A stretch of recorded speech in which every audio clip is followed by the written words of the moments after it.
This is Dr. Karen, and you are listening to the Facto Leaders podcast on the B Podcast Network, where I help pediatric therapists and educators become better leaders so they can make a bigger impact with their services.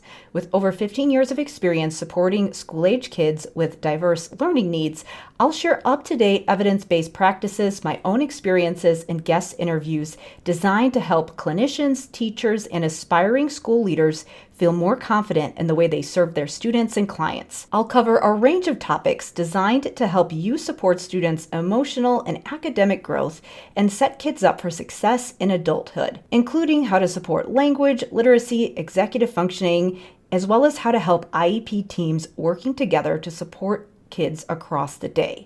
Whether you want to learn more effective strategies for your therapy sessions or classroom, be a more influential leader on your team, or find creative ways to use your skills to advance in your career, I've got you covered.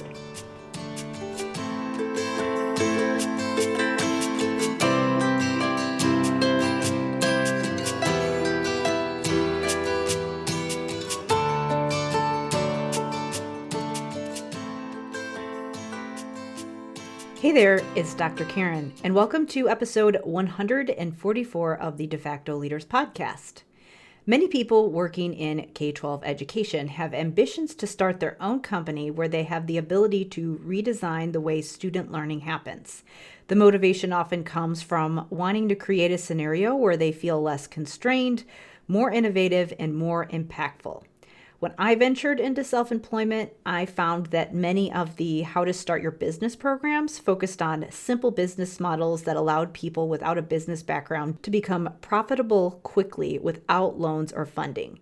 This often included things like coaching and consulting, or things that could be built up on the side, like selling online training or products.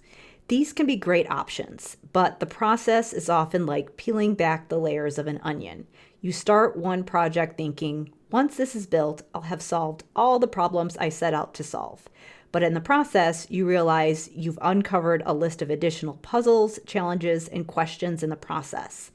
Anyone who cares about education reform understands this feeling of wanting to do more, something that I grapple with on a daily basis.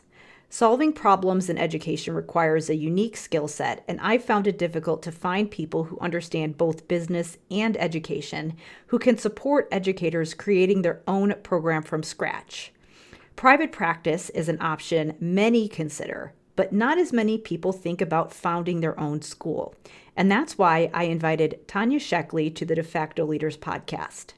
Tanya is the founder and head of school at Up Academy. Up Academy is reinventing education by customizing learning for each student, integrating project-based learning throughout its curriculum, and supporting students with disabilities to attend alongside able-bodied students in mixed-age classrooms. Inspired by the will, drive, and desire of her daughter Eliza, who was born in 2009 with cerebral palsy, Up Academy is proving that it's possible to celebrate differences, change what's broken in the American school system, and provide all children with a rigorous, well-rounded education. Tanya also hosts the Rebel Educator podcast, speaks across the country on the future of education, and leads professional development programs for school administrators and educators. In this conversation, we discuss how to become a school founder and blending the right mindset and the right strategies. How much vulnerability can you show to your team? Where can you go for support when your team needs you to show up confident as a leader? What is project-based learning, and how does it fit in with traditional curriculum? How do you use experiential learning to build deep conceptual knowledge that's engaging for students and teaches real-life application?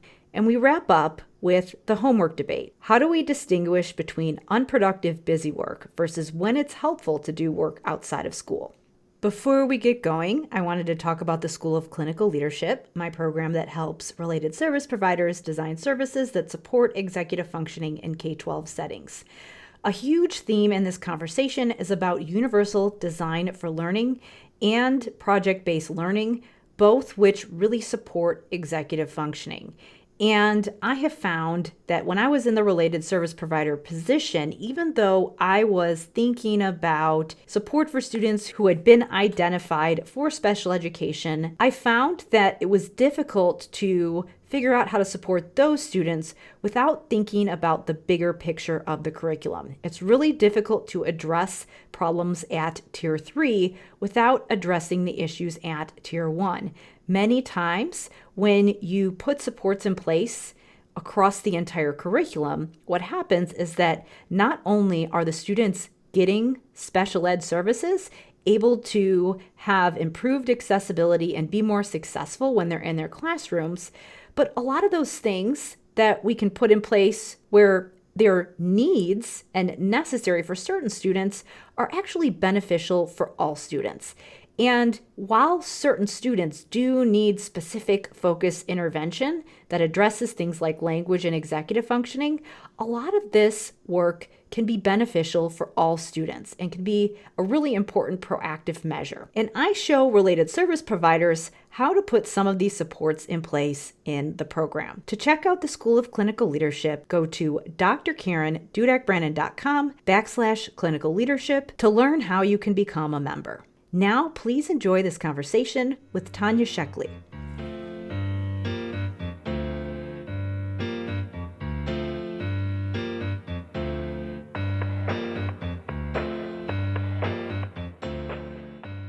Today, I am joined by Tanya Sheckley, the head of school and founder at Up Academy, as well as the host of the Rebel Educator podcast. So thank you so much for being here with me today.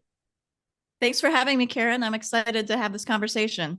Yeah, so I thought we would start off by having you share a little bit about yourself. I know that the first part of the conversation, we wanted to talk about Up Academy and just your experience there and what you've been able to do.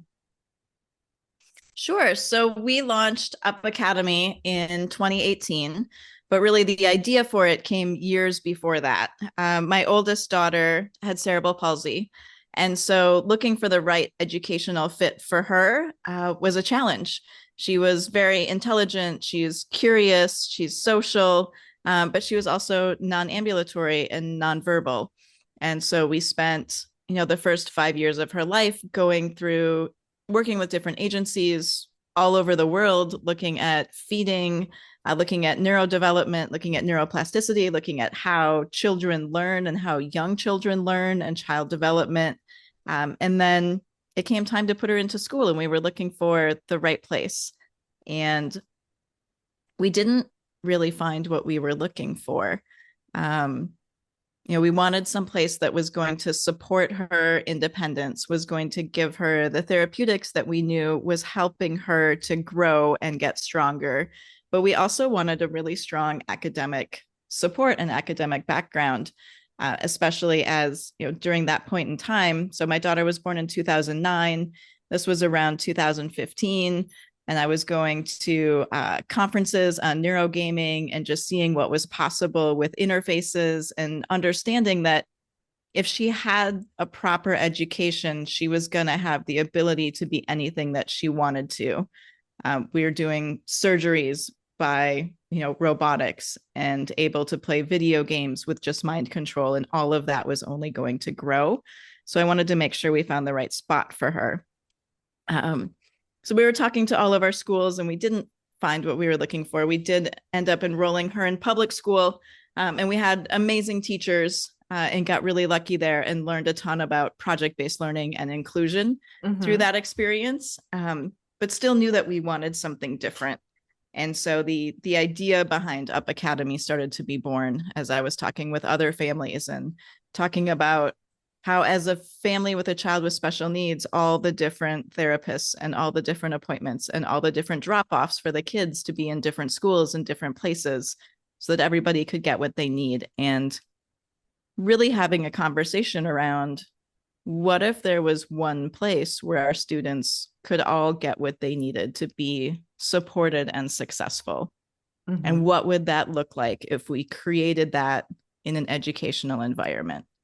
How could we create a space that was as equitable as we could possibly make it, create universal accommodations and design so that it was accessible for all of our students, and create an educational experience where everyone could thrive and grow? And so that was the basis of launching Up Academy. And we actually opened our doors in 2018 and welcomed our first group of students. And now we're going into year 5 now in 2023. And it's really grown into be a very experiential, project-based learning environment that serves a neurodiverse population and a wide variety of learning profiles. So, I mean, I have so many questions about that. As we were talking before, I know a lot of people who might be listening, you know, if they're in the public schools and they want to figure out a way to provide services in a way that's different than what they're able to offer in the public schools, maybe it's because of, you know, funding, caseload, resources, all of those types of things. A lot of times they think about starting a private practice and contracting with schools, but I know that something that doesn't come up as much is just creating your own school. So, like, where do you even start to figure out how to do that? So I'm going to answer your question in 2 different ways. I'm going to share a little bit about my journey and how we figured it out. And then I'm also going to share with you that as a school and as a school leader, we're now launching an affiliate network that actually does exactly that and helps parents and educators open schools like ours all over the world. But for my journey, so my background is in business. I have an MBA in entrepreneurship.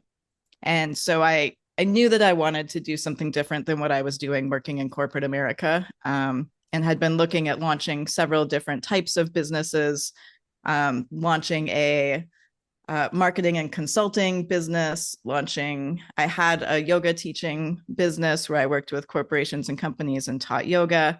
I looked at launching a business and a company that I called Gear for Girls. And this was back before there was Title IX and before there was Athleta, focused on athletic wear and athletic equipment specifically for women. Being a mountain biker and a snowboarder, I found that I had to go to 18 different stores where they all carried one women's specific thing that I could look at. That sounds familiar. And so, yes. And so how do we create that all in one place, which more companies have done in the years since then? So I knew I wanted to do something entrepreneurial. And for the other aspiring entrepreneurs out there, there's lots of failures before you find the thing that actually works. As I've just described a few of mine. And so when my daughter was born, I had no background in education, but I learned a ton the first 5 years of her life. And in many ways, having no background in education has helped me because I didn't have any of the preconceived notions or barriers around what education was supposed to be. We could just start solely and cleanly from the perspective of how do we best support our students? What do they need to thrive throughout the day? And how do we create that environment that's really defined by helping our students thrive? And so we've had the opportunity to do that. So, from there, it was, a business setup, filing the paperwork. How do we want to be incorporated? Are we a nonprofit? Are we a for-profit? Who is on our board of directors? How do we bring that group of people together who has strengths that are opposite mine so that we can all bring something that the new organization is going to need to make it successful and thrive together? How do we find space? What kind of space are we looking for? We knew we weren't looking for a school building. You can't create a new kind of school in an old school building. You can, but it's more challenging. And so what kind of space are we looking for and how do we find that space? And being in the Bay Area, that was the biggest challenge, was real estate. It's expensive and the zoning is strict. So working through those issues. And then fundraising and funding, which is ongoing, as any nonprofit or school leader knows. That is a ongoing process of development. And then finding the right staff. I didn't have a background in education, and so it was really important that I find really strong educators who are also entrepreneurial minded and excited about creating and developing not only curriculum and experiences for students, but a program and a methodology that we could share with the world. Yeah. That is, so I, as a person who did the opposite, where I did have the education and clinical background and then tried to learn the business as I was figuring it out. It just some of those things that you said, I mean, we don't learn how to do that. Like we don't learn how to do a board of directors and funding and just even just how a business works that you would learn if you had a business background. I've always found that really challenging. And it's so common now. Like once you sign up for somebody's business course, then they all start targeting you on Facebook. And then you get bombarded with all of these different people who are experts. And it's always really hard to know who to follow. And a lot of times people will teach you an easy business model that allows you to bootstrap instead of raise funding, which is what I did. And a lot of times people will recommend a coaching model or a consultation because you have low overhead. But I know that from my perspective, I didn't always find a lot of those models that appealing because I felt like, again, there's the impact issue where if you are going to work with students and really create, like really build something, sometimes you do have to consider other business models that require something more complicated. And I always found that really frustrating where it was like, just, create a $5,000 coaching package and, do this consult and then leave. And that always kind of bothered me. And I'm not saying that I think that people who do consultations are not helping people, but it wasn't, I always felt a little conflicted about that, where it's like, you're not building something and staying there. You're kind of just, consulting, and then it just feels different to me. I don't know. That's been my Yeah, frustration. no, I hear you definitely. And I think a lot of those do have something to offer. And as long as you know exactly what you're looking for and Right. what you want to get out of it, that some of those programs can be a good investment. Oh yeah, for Um, sure. I I absolutely believe in the power of coaching and having a Yeah. mentor, especially as being a small school leader. It can be really, really lonely. Um, Uh-huh. both because I'm building a business and there's not a lot of people within the education network to look to for support for that. Yeah. Um, but also because I'm leading a group of people and building a community of families. And there's also not a lot of people that you can lean on and kind of vent with or Yeah. share your hmm troubles or your concerns or your problems, where you're not necessarily like commiserating and looking for, misery loves company sort of thing, but you're looking for help in solving those problems. Yeah. And you can't always talk to your team who is looking to you for leadership about those challenges. So Yeah. having another group that you can reach out to and lean on is super important. um, and so bringing those things together is part of what we're doing with Project Up. So the website Yeah. is called projectup.us. We're building an affiliate network of educators, parents, and school leaders who want to launch schools like ours, create schools like ours, or have a culture shift in an existing school to an inclusive project-based learning environment. And there's a few different things we're doing with that. I lead a group called Rebel Leaders. As you mentioned, my podcast is Rebel Educator, so Yeah. things are Rebel branded. I lead a group called Rebel Leaders that is for that small school leader pain point of, hey, I'm all hmm alone on an island and I need someone to help me solve problems. Because there are other leaders out there who have the same problems or who have already solved the same problem that you have. And so, how do we hmm connect those people and work together? Um, but also, a huge part of the vision of launching Up Academy was to create a methodology of education that could be recreated in other places around the world. We're a micro school. We can only touch and help and support so many families within our environment. So, how do we amplify that? And that's where the affiliate network comes in, where we are supporting new founders, creating a community where founders can ask all those questions. There's monthly consulting and community calls to come in, ask questions, get support, connect with other leaders, hear what other people are working on, see how you can support them, because there's a ton of value in that as well. As we know through project-based learning, right? We learn and then we do, and then by teaching is how we really understand. So creating that same sort of model within school leaders and school founders, and supporting them through the, how do I launch a business? What does this look like? How do I write financials? What does a P&L look like? How do I hire people? How do I know if I've made the right hires? How do I know when it's the right time to fire someone? When do I bring in insurance? Like all of these, seemingly smaller questions, but as an entrepreneur and as a business leader, this stuff comes up, weekly. Sometimes daily.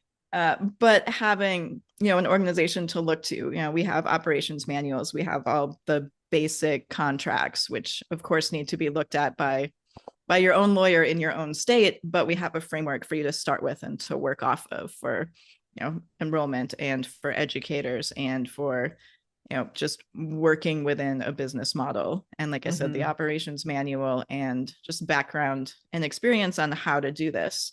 And I'd also run a course. I ran it a few times called the Rebel Educator Accelerator.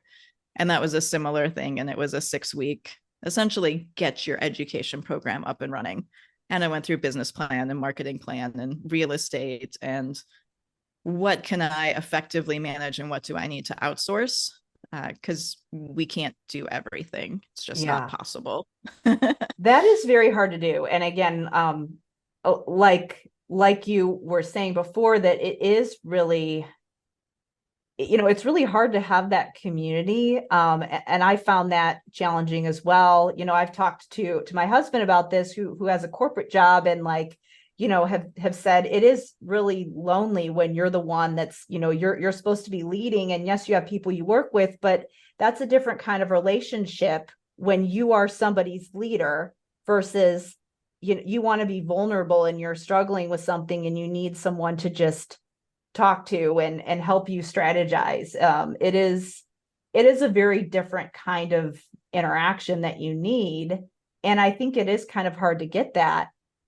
But the other thing that's kind of challenging is that when you're trying to find the right place to get that coaching and that support, that a lot of times people I've found that they give sort of this broad, I guess, mindset advice, which mindset is very important, but then there is that actual operations knowledge that you need to apply to it, where there are real tangible decisions and actions that you need to make. And you need both. You need this nice blend of thinking about things the right way with actual strategy. And I have found that really hard in the education field, because a lot of the consulting that I have come across it's like business owners helping, or online business owners helping other online business owners grow their online businesses. Like, it's hard to find people who really understand both business and education and the real issues that people are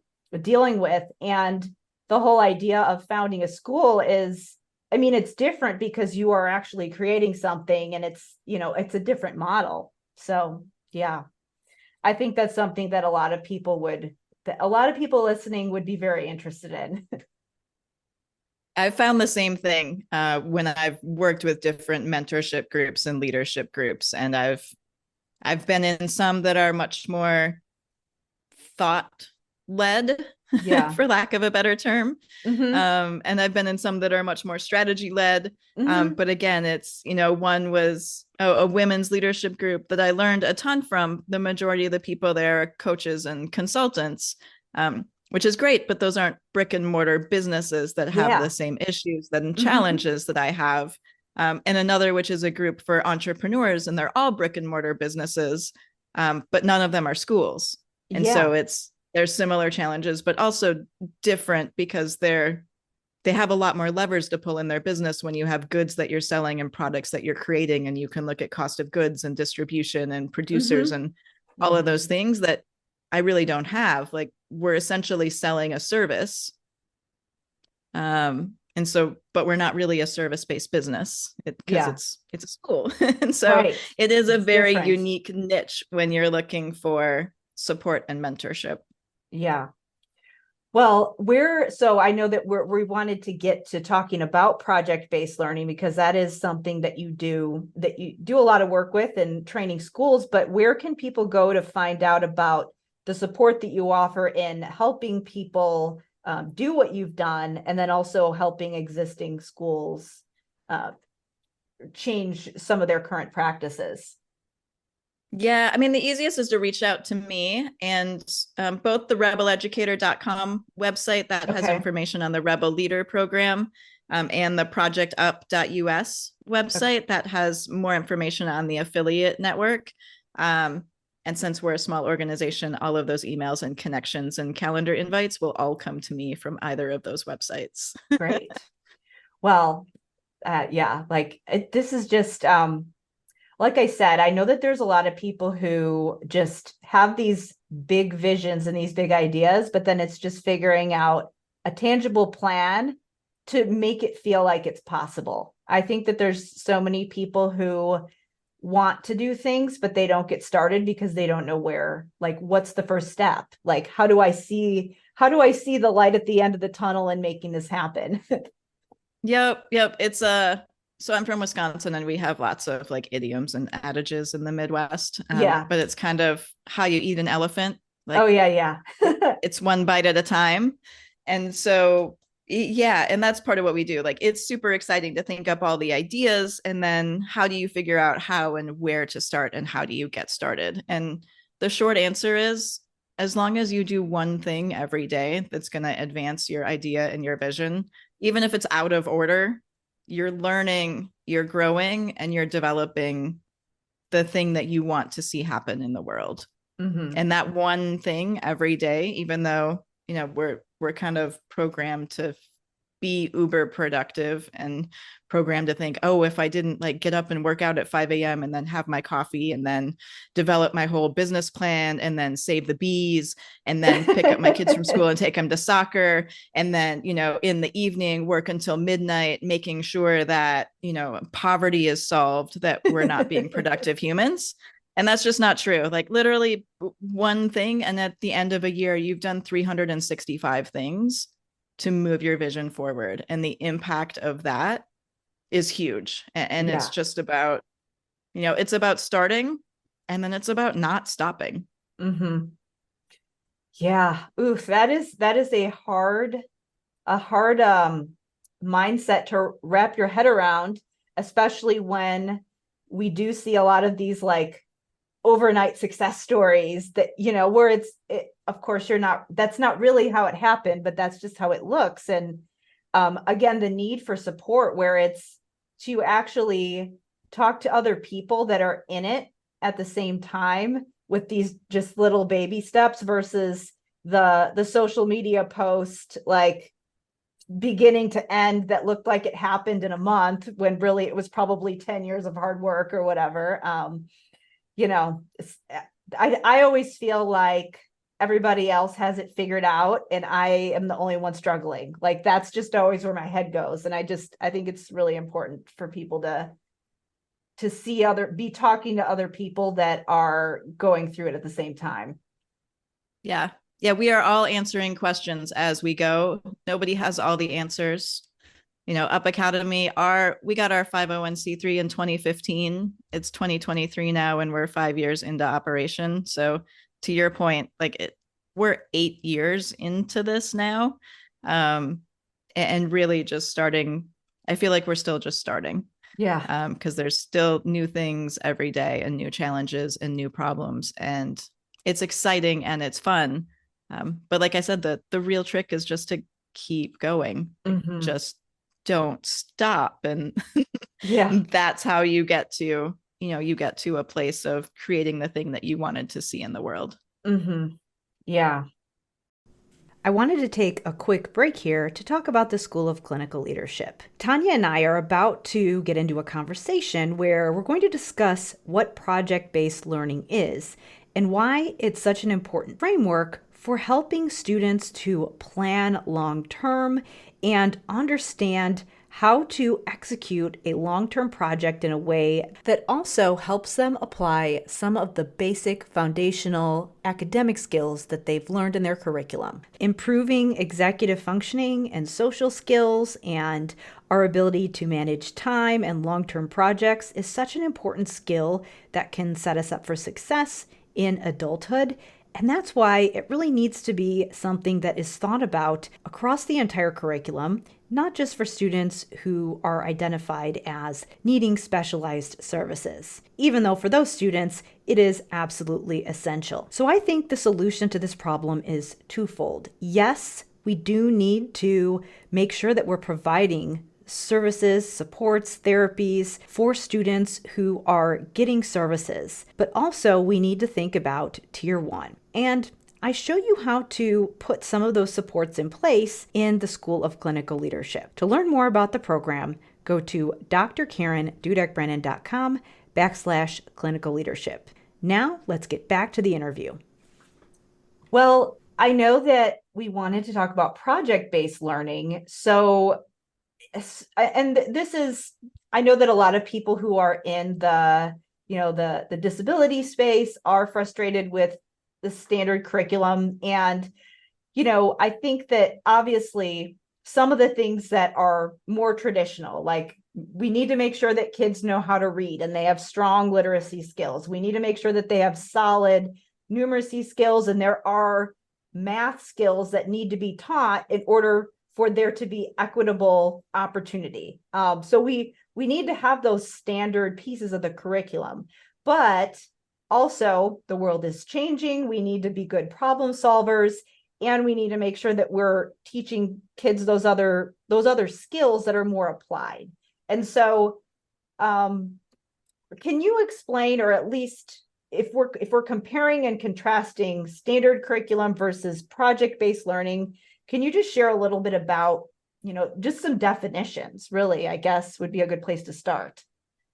Yeah, that's a really good question, because lots of people use the term project-based learning and it means so many different things. Mm-hmm. But to your point, the content standards are there for a reason, and going back to the basics of reading, writing, and arithmetic, like those basic core skills do need to be taught and mastered and learned. It's kind of how we're teaching them and how we're assessing them to see if we're looking for competency or mastery, or if we're just looking at a quiz and giving you a grade and moving on. Mm-hmm. So that's one piece of it. But when we look at project-based learning, we're looking at a little bit of kind of what do you do the rest of the day? Yeah. And how do you incorporate an idea or a concept into your literacy and math lessons to make it really engaging and relevant for students?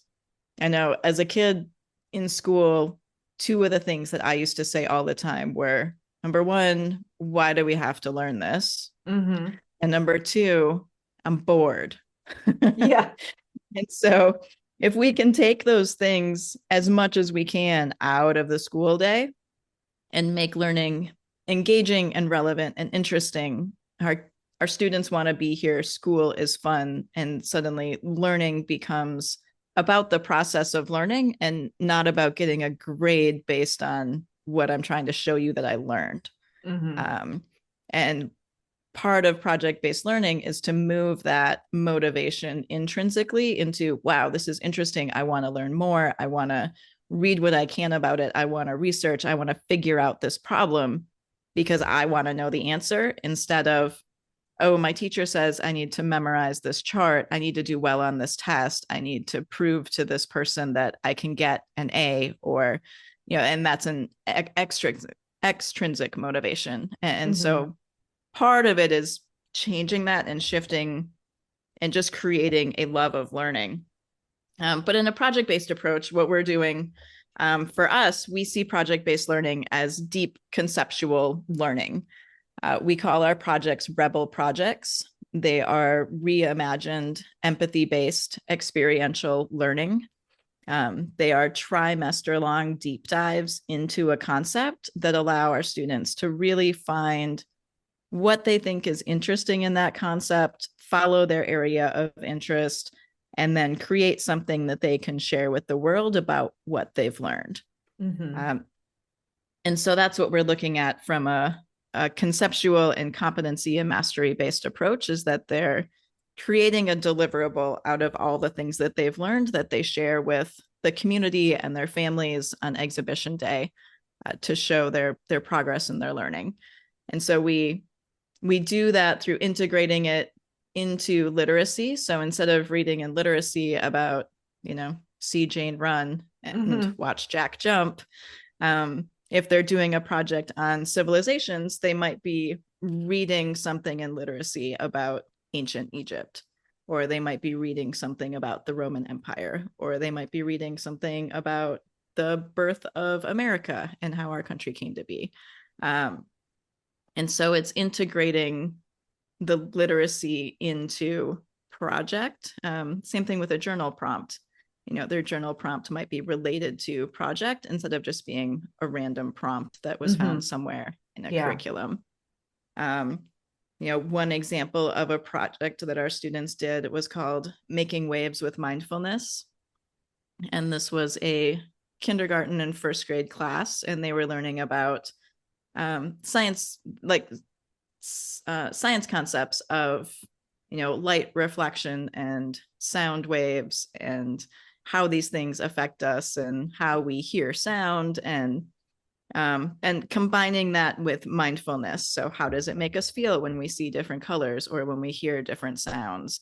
How can we change the environment by changing the way it looks or the things around us? And then all of the students chose something within that realm to create for their exhibition day. And so we had a student that created a light box that had, a square in the top and then a mirror that reflected light inside the box. It was a solar light. It had to be outside in the sun. And then you looked in the side and you could see different shapes and lights and refractions inside the box. We had a student do different sound cubes. And so we put something different in each of the cubes, and he created a game where you had to shake them and try and figure out what was inside the cube based on the sound that it made. We had a student do waves in bottles. So taking, I think it was dish soap and water, or vinegar and water and food coloring, and creating two different levels and seeing how the wave travels within the bottle back and forth when you move it around, to simulate, not only the ocean and the waves and the other ways that waves are involved in the world, but also simulating what a sound wave or what, a light wave might look like. We had students teach yoga. We had a student turn one of our rooms into a full glow room. He wrapped everything in black paper and brought in black lights, and saw how a different type of light reflects different types of colors in different ways. And so bringing all of these things together, to really create a project and an experience where students not only see, okay, so light moves in waves, and maybe they do a mystery science where they create a prism that reflects light and they get to see light turn into a rainbow. And that's super cool. And that's one activity. And back to your question about definitions, oftentimes that's what schools will call project-based learning. Oh, we did a project today. We looked at how light comes through a prism. Cool. Yeah, that's active and it's experiential and students are going to remember it. That is good. And that is a great way to begin a journey into project-based learning for a teacher or a school that hasn't done it before, is using those sorts of activities. Like a short-term thing as opposed to a longer term. Yeah, we look at it as kind of activities versus projects. Oh, and I see what you're saying. Yeah. A lot of schools will call a hands-on activity a project. And we're looking at project as deep dive conceptual learning over time that's going to incorporate a number of different activities, as well as different experiences out in the world, different field trips, hearing from different experts, maybe connecting with a business or a person who does that thing in the world to share their knowledge and help out on the project. We've done that with a couple of other projects, and we're continuing to do that and see how we can build an education ecosystem and community outside of the walls of the school. But how do you create that experience for students where they're really getting deep knowledge and able to figure out where their area of interest is within that concept that you're exploring. Yeah.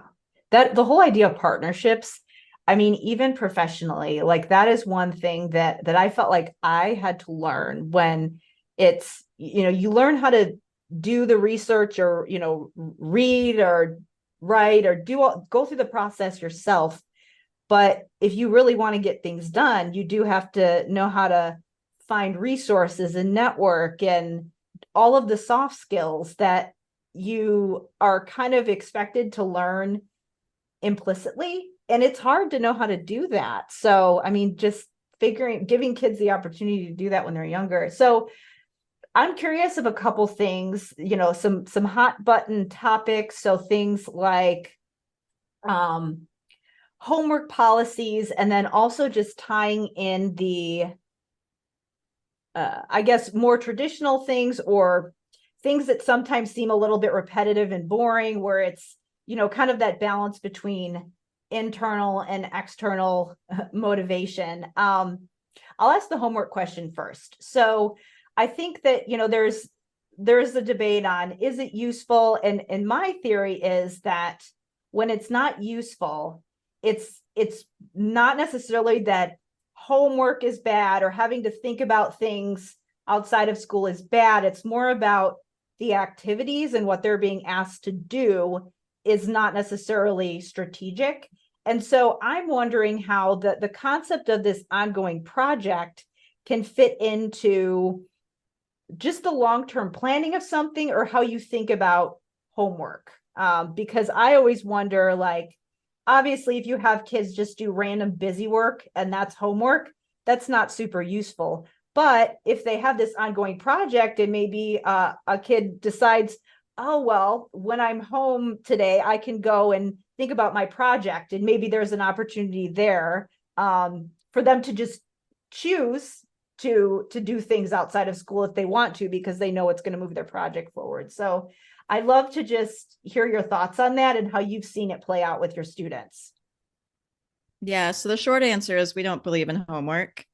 Most of it, like you said, is busy work. Most of the research doesn't support that it actually helps move learning forward.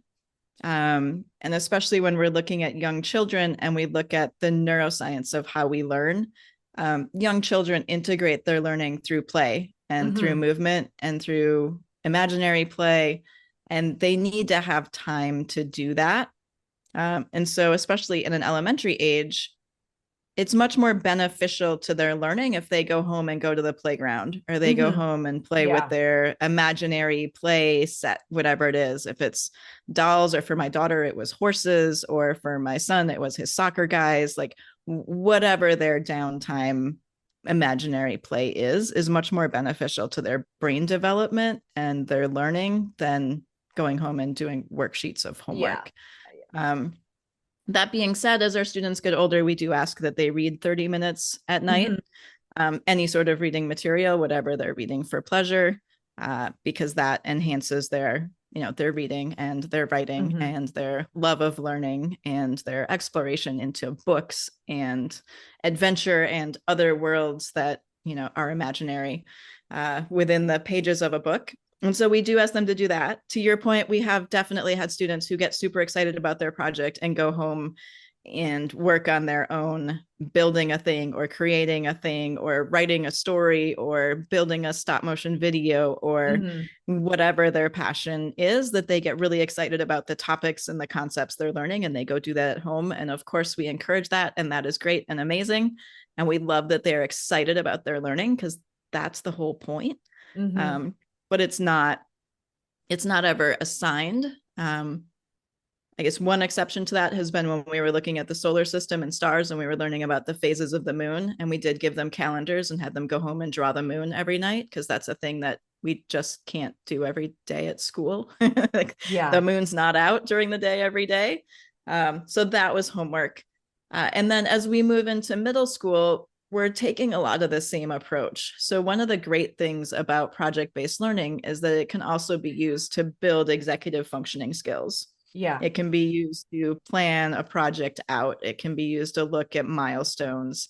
it can be used to look at how we use our time throughout the day. Mm-hmm. So as we're launching a middle school, we have the opportunity to create a schedule from scratch and create a school and a methodology from scratch again, which is super fun.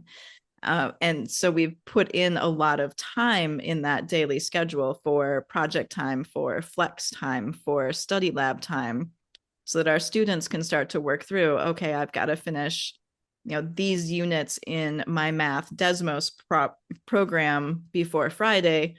How can I get that done within the flex time and study lab time that I have? Mm-hmm. I've got to read these 2 chapters coming up in the book we're doing for literature. How can I fit that in? I'm super excited about the project that we're doing, and I have 4 hours of project time to work on that at school. What milestones am I going to hit? And if I finish that in hour 3, then I can use that other time to finish up these other things that I need to get done for my other coursework, or I can continue pushing forward because it's super fun and exciting and I can keep up on my other things other ways. So coming into middle school, students may have time that they may need to take home homework. Mm-hmm.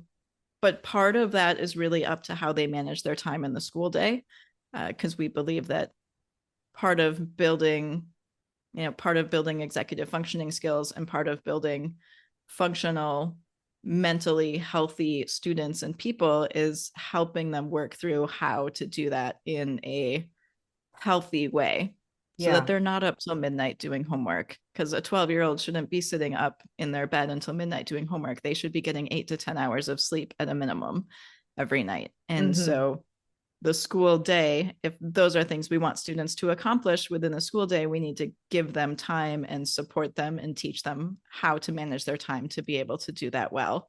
So going back to the really short answer, we don't really believe in homework. I like how you explain that though, because it's like, it's what's the end goal and how does it make sense to plan this and fit the right activities in the right place where it makes sense.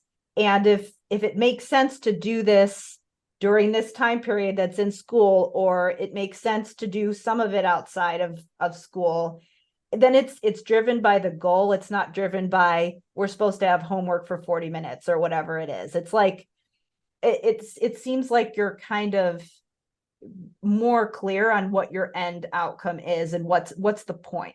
I guess that's always my question is, what's the point and what skills do kids need to practice in order to get them to be successful adults? And where do we fit that in and how does it look? Like, to me, that's almost even a better question of, should we do homework or not? It's kind of a superficial question. I know it comes up a lot, so I always love to hear different ways that it's being done. And out in the Midwest, I would say that they are kind of going towards that model where it's, well, we're not going to assign homework, but you should be reading. Like, it's a good habit to get into. I always like the idea of kids thinking about, like, what do I have to do? And, what kinds of things do I need to think about in my schedule today? And, what do I need to think about when I get home? And what do I need to think about at school over the next week? Like you said, building the planning skills. Like, as you mentioned, everything that we do isn't designed by, this is the rule and the regulation. It's not, we need to have this many hours of seat time. It's not, we need to have this many days of the school day.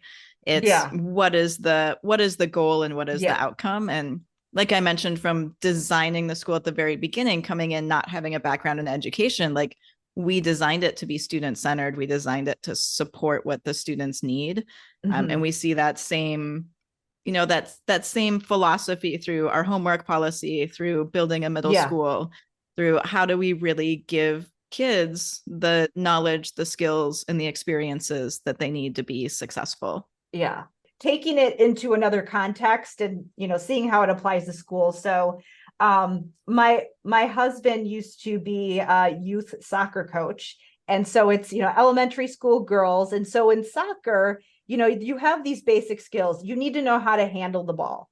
You need to know how to do your touches and pass, connect to pass. And that work requires some drills that aren't super fun. But the fun thing that you also need to know how to do in order to have strategy and positioning and know how to apply those skills is that at practice, you need to scrimmage. But the girls would always be like, why can't we just scrimmage the whole time? And he'd always be like, well, we have to do these drills that aren't super fun because they support your ability to do this other thing. So it was that nice blend of, here are the foundational skills, but then here is this opportunity to apply in scrimmage. So to me, I see a lot of parallels in education with the whole idea of, yes, there are foundational skills. Sometimes they're hard and not always don't offer that immediate gratification, but they help you to do this other thing that we also need to focus on, which is the application piece. So I'm wondering, like, what you've seen in students' ability to sort of see the connection between the two and build that internal motivation once you give them good opportunities to do both of those things. So my husband also coaches soccer. Both my kids play. And there's a number, the number of times that he's seen kids come in who have played for years who don't have those foundational skills. They can't kick a ball. They're still kicking it with their toes. They don't know how to pick their head up and dribble at the same time. Like, they haven't been given the time to build those experiences and that muscle memory so that when it comes down to it in a game, they can easily call it up, rely on it, and use it. And so how do we create that in schools, or, what are we looking for? And part of it goes back to, where we started with the conversation. Like, you need the basics of reading, writing, and arithmetic. But without homework and the repetition of worksheets consistently, how do we build in the quote unquote muscle memory of those core skills so that we can call on them when we use them? I think that's kind of what you were asking. Yes. Yeah. And how do we help kids see that, this thing isn't super fun, but it is going to help me do this other thing over here, like just the resilience to things that take a long time and take patience. And that's a great word, because part of it is, how do we build the resilience and the grit in our students so that they are able to work through and complete those things that aren't fun and that they don't want to do. And that's an ongoing question from parents and an ongoing thing from students, definitely. And part of it for us is, first, how do you make it a little bit more fun? And we do that a lot by making it relevant to the projects that we're working on. Like, you need to learn this these math measurement skills because we're actually going to go over to the new school and we're going to measure the environment, because you're going to create the space and we're going to do it on graph paper. And so you need to know how many feet are across this room so you can count it out on graph paper so that you can design accurately, so that when we go to put a couch and a chair and a table and 6 plants and a lamp in there, it actually all fits because we measured it. Yeah. So how do you take the things that you're doing in school and make them real world applicable as quickly as possible is one piece of that. Yep. And another piece of that is, sometimes we're just not going to like doing things, but we have to do them anyway. And that just is, like, there's a lot of pieces of my job that I don't like doing, and I have to do them anyway. And so how do we work through that? And so that's working on our self-regulation and our self-awareness and our emotional development skills and our mental intelligence and acuity to be able to push through and try things that are challenging. And that's a really important thing to learn, is that I can do hard things. And so helping students work through those things. But part of that sometimes is, why is this hard? Is there something else that's going on? And what is our end goal? Like, if we're doing a writing activity and a student doesn't want to write, is our goal actually the handwriting activity? Is our goal the creativity that comes from the journal prompt to see what the student can come up with in their imagination? Is our goal to see if they can complete a 5-paragraph essay of fluid through thought? And so if our goal is actually handwriting out that paragraph, because we're building hand skills, we're learning cursive, we're working on our letter formation, whatever the reason is, then we need to do that. But if our goal is to inspire the creativity of a journal prompt, well, do we need to do that handwriting? Like, is there another way that we can make this accessible and enjoyable for the student to get to our end goal of what we wanted from that lesson or that piece, and Yeah. also allow it to be a better experience for the student. Because adults, we do these things all the time, right? If I have a thing that I don't really want to work on, I move to a space that's more comfortable and an environment that's more enjoyable. So now I've like shifted my mindset into, okay, this is going to be nice because I'm in a better space. And so I can dig in on the thing that I don't want to do. Yeah. And so how can we help create that for our students too? Like, yes, this is going to be hard for you.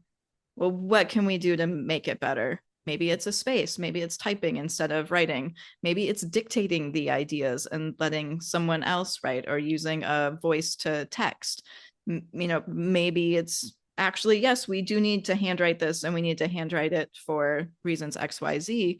But then what other things can we do to make it interesting? Are we doing it on then our project so it is relevant to the world around us? Like, there's lots of little things that we can do as educators and teachers to, for lack of a better word, reduce the pain Yeah. of having our students do those things, because there are a lot of necessary things that we just need to do and we need to learn, and you get better by practice. You're not going to learn to run around the field and dribble the ball unless you run around the field and dribble the ball. Like my husband has a business book that's like, you can't learn to ride a bicycle in a seminar, right? You can't just read a book and then go out and ride a bike. It doesn't work that way. You have to practice those skills. But how can we do it in ways that are relevant and engaging, or even just make it more accessible so that we're getting at the heart and the core of what we want from the student without necessarily creating other undue stress? Yeah, I think what you just said there, why is this hard? Like what's going on here? What can I do? What are my options here? And that is just, instead of just stopping or not doing it, just giving kids the practice of asking the question and just engaging in that dialogue with themselves is really important, because, and of course, as the person, as the adult supporting them, giving them the options and resources that they can look at and utilize during that situation.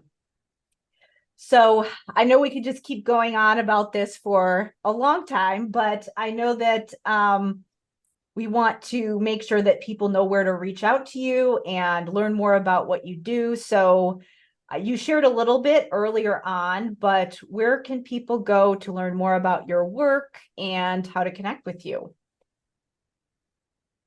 Great. Yeah, our school's website is upacademysf.com. You can learn more about our professional development and access our project library on rebeleducator.com. You can learn more about our literacy and project-based learning curriculum and becoming an affiliate Up Academy school on projectup.us. If you're looking specifically for me to reach out about speaking opportunities or other things that might come up, I have my own website of tanyasheckley.com.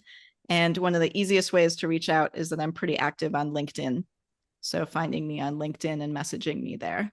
Great. Well, thank you so much for being here with me today. Thank you. This was a great conversation. You asked a lot of great questions, and I hope it's valuable to listeners. I think it definitely will be. Thanks again.